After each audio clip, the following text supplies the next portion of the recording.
C'est dans la concession du président du Conseil supérieur islamique du Congo, El Hadj Djibril Boupaka, que la Tabaski a été célébrée cette année en présence des imams des mosquées et quelques autres responsables et membres de la communauté musulmane. La prière a été dite sur les lieux, suivie du rituel du mouton immolé, une pratique religieuse qui se perpétue depuis des siècles le matin du jour de la Tabaski. C'est une fête qui tient son évidence par rapport à l'acte posé par le prophète Abraham sur le Père bénédiction, qui a vu dans un songe, Dieu lui a demandé d'immoler son fils unique qui était Ismaïl, parce que c'est son premier fils avec Agar.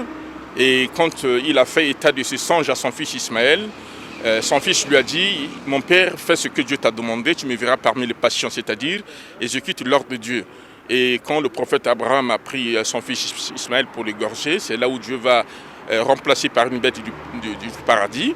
Cet enseignement est fort, c'est pour simplement dire qu'à compter de cet instant, il est interdit de faire couler le sang humain. La communauté islamique n'a pas eu le choix de célébrer la fête de Tabaski dans ce cadre très réduit.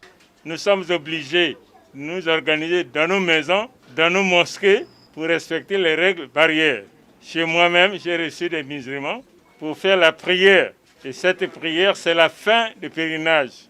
Donc vous comprenez que nous, les musulmans, on est toujours fidèles aux directives de notre prophète et qui a suivi ce qui s'était passé par le prophète Abraham. Après le ramadan, période de carême durant laquelle les musulmans ont observé un jeûne de 40 jours, c'est la fête de Tabaski.